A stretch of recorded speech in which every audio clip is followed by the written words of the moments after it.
If you're watching this right now, then I'm going to assume that you're going through something and it's pretty painful. And for that, I want to say that you're not alone. And yes, it actually is very painful losing a friend. I think everybody has dealt with losing a friend, but I think it can be especially painful when you've been ghosted.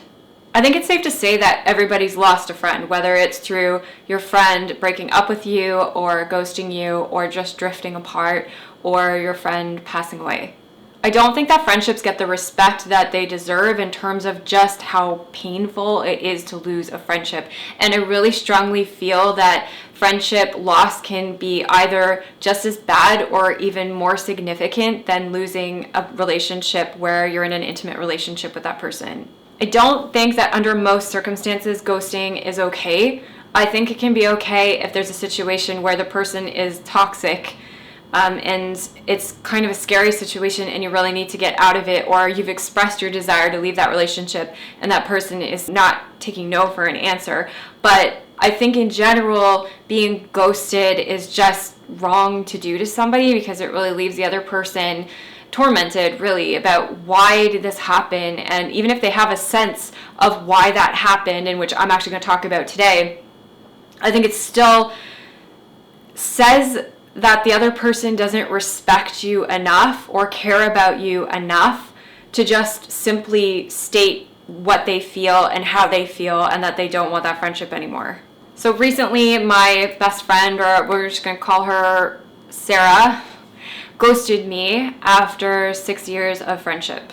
She was the last person in the entire world that I thought would do this to me, and I mean really the last person that I ever thought would do this to me. In fact, so much so that I kind of counted on her never really leaving me. And I think that's been a really big learning lesson because, and I'll talk about this in another video, I went through a period recently where I actually had to sort of like not cut contact, but greatly reduce contact with all of my friends because I wasn't sure who was toxic and who wasn't anymore because of a lot of life circumstances that I went through. I've looked into ghosting a lot, and this is not just a millennial thing. So I really want to express that because I did do a lot of research on this over the last few years, as I have been ghosted before. So this isn't something new to me, and I know that most people probably have been ghosted, but this is definitely not something that's new. It's always happened, and I can kind of attest to that coming from a pre-social media era where people would actually phone you up on the phone or actually come to your door to hang out with you. I think it just seems like this is more common because it's a lot easier to actually meet people, and therefore it's easier to have more relationships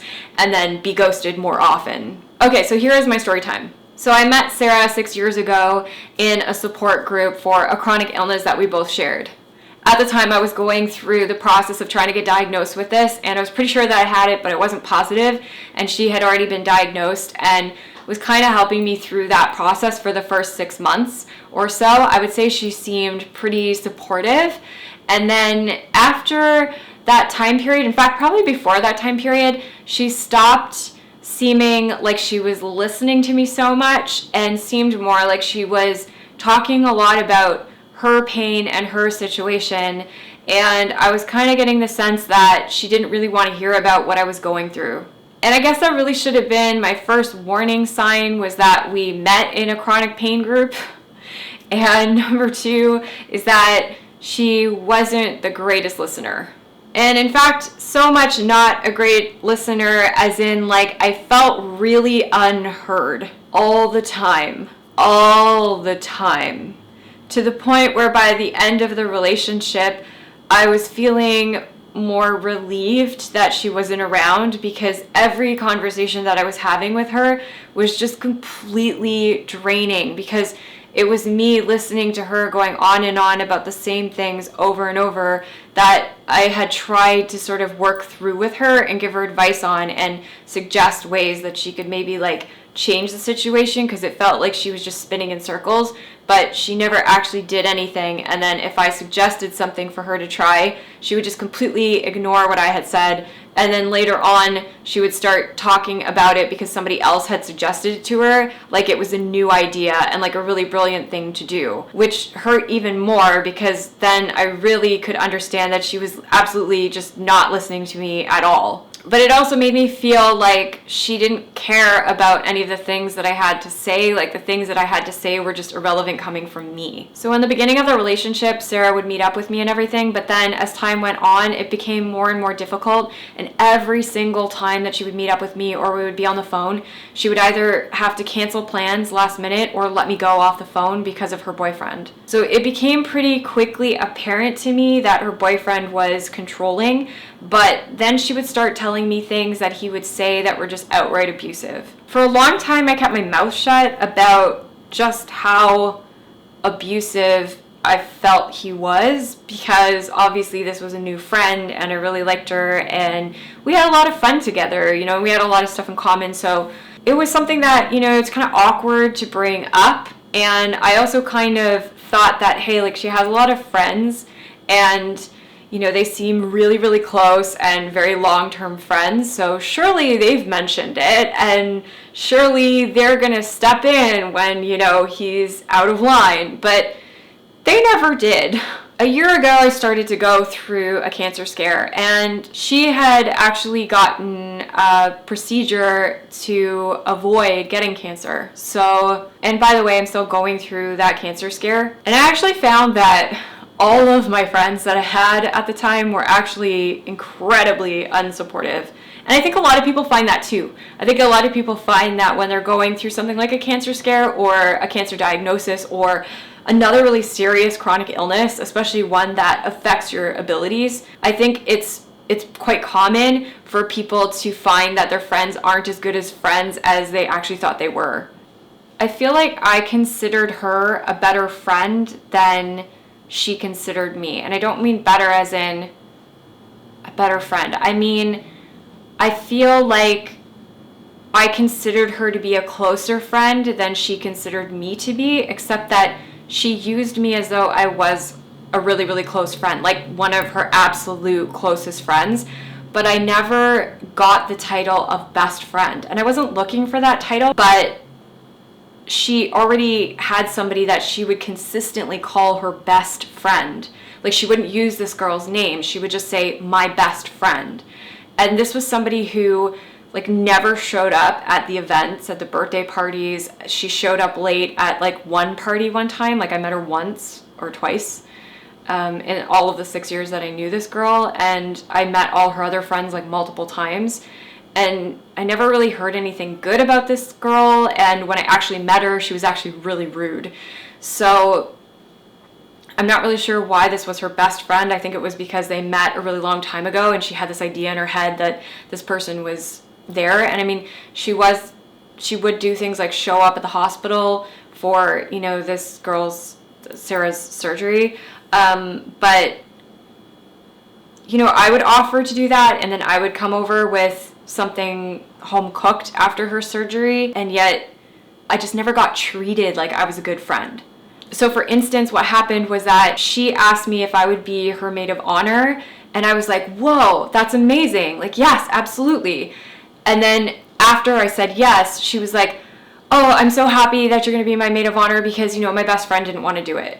I was like, whoa, what? It just kind of felt icky already because I didn't like her partner and he was really starting to trigger me. So that's like the biggest thing about this entire situation is that I felt super triggered by her partner because he reminded me so much of my ex-boyfriend who was really abusive and controlling, like down to the actual things that he would say about her. Like he would say things like he wanted her to wear a corset at her wedding because she weighed too much.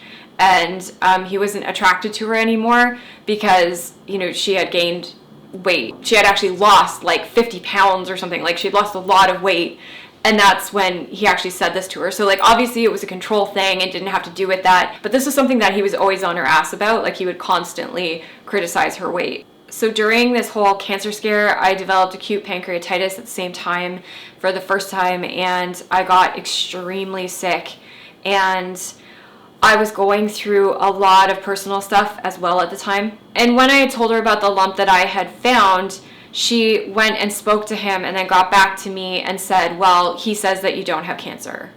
Obviously, this was really hurtful on like 1,000 different levels. And there was no way to explain to her that what he said wasn't okay and that her passing it on was just as awful, because that's kind of the type of person that she was. Like, I didn't feel like I could be honest. I didn't feel like she got it, like she would be able to actually understand why that was hurtful. I didn't feel like her level of empathy was there, and I felt like there was no way that I could compete with his opinion. It hurts even more because I was in that type of relationship in the past, and that person really destroyed my sense of self, and I really idealized that person, which was really unhealthy, and I could see that she was doing the exact same thing and putting this guy on a pedestal and not really questioning anything that he would say. It was even scarier to know that she was actually going to marry him. So because I felt deeply, deeply invalidated and incredibly hurt by that comment, I had expressed to her just how much I didn't like him, and I actually held back a lot. I just kind of said it in a very simple way and more direct than I had ever said about him. And then she just completely stopped talking to me at that point. Now, that's not actually when she fully ghosted me. We did end up patching things up because I apologized profusely, but I felt really, really awful about apologizing because I felt like I was the one who was actually hurt. And I felt completely even more unvalidated by the fact that I had to apologize to patch up the relationship. Especially because I had tried so hard to just like be the best friend that I possibly could be all these years, and it was never really acknowledged. When she officially ghosted me, I actually didn't realize for maybe like 3 weeks, 4 weeks or so, and then the COVID thing started to happen, and I was getting scared that, like, she was not okay and that something happened to her. But then I realized that I was ghosted, and then I also found out from another ex-friend of hers that that friend was ghosted too. So and by the way, that friend also said that she felt that the partner was abusive and controlling. So that was validating to hear that I'm not the only one, because I feel like this girl kind of made me feel like I was crazy. Like, the stuff that I would say to her, she would just write off, and then she would try to project back onto me, like, your relationship is abusive. Like, she would try to compare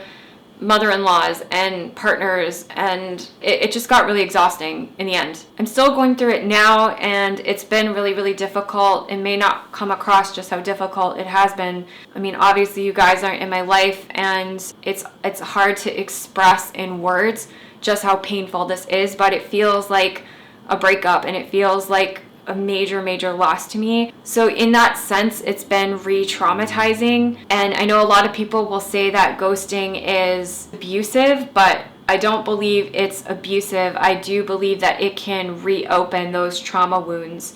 And I feel like our relationship was almost a trauma bonding, but I don't want to use that term because it's not really the correct term to use, I don't think, in this situation. I think that, she grew up in a narcissistic family dynamic just like I did, and we both had chronic pain, so we were bonding over a lot of pain and a lot of sickness, and that alone made for a really toxic dynamic and a toxic environment because we weren't able to help each other like kind of progress out of that. We were just sort of like staying stuck in this cycle and sort of like reopening those wounds. And then her abandoning me was like, because it was an abandonment, and definitely like, especially because of all my sickness, and she knew that like, this is it, like I could die right now, and not because of this like cancer situation specifically, because of like the other health issues I'm going through, makes it just like that much more painful.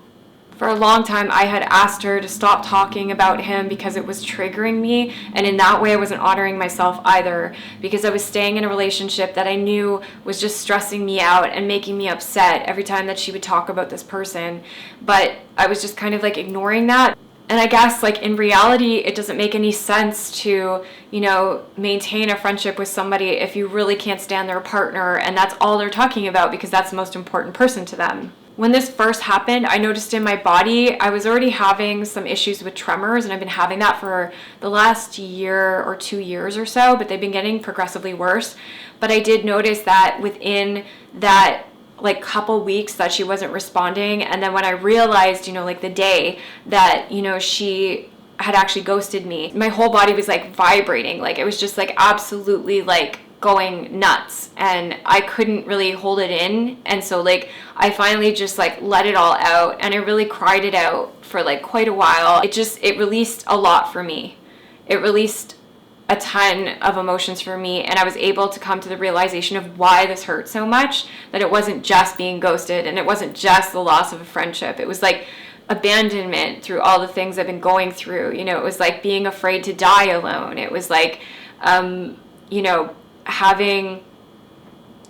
this person remind me of that abusive relationship that shattered me years ago. And it was just reopening that abandonment wound. So like all of it was just too much. So what I've been doing right now to cope is I've been doing a lot of writing and writing out how I feel, and then just kind of getting rid of it, because I feel that when I go back and read that stuff, it just triggers me again. So I like to just let it go.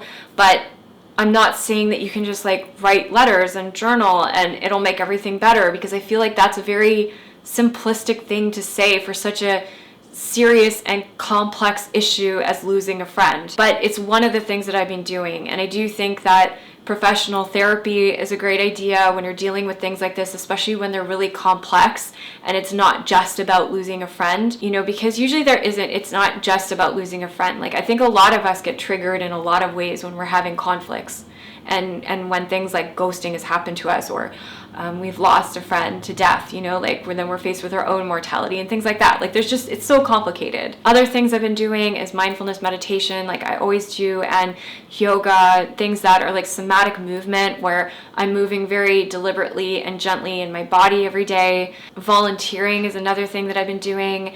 I've been working on this YouTube channel and just trying to find little things every day that I enjoy. When I feel really, really overwhelmed, like I can't focus on anything, then I'll just put on like a comedy show and just like zone out, or I'll just read a book that I'm really interested in. And this is not to say that you're not dealing with this like heaviness and this heartbreak and this pain constantly, because it is there. And it's something that I know is going to be there for a while. But I think if you're acknowledging that and you're honoring that, and then, you're doing things to try to offset the distress, then at least you're working towards moving through it. I think I'm going to make a video on specific tips on how to move forward from losing a friendship. So I really hope that this video has helped somebody, in the sense of maybe they relate to it and they actually see some patterns in their own friendship that, isn't working for them, or they relate to it and think, wow, like I never thought about my relationship with this person that way before. Or even just find some comfort in the fact that, you're not alone, and this happens to so many people all the time. People are getting ghosted every day, and by people that, you would least expect. I guess I'll see you guys in the next video, and I hope that all of you are safe and well, and take care until then.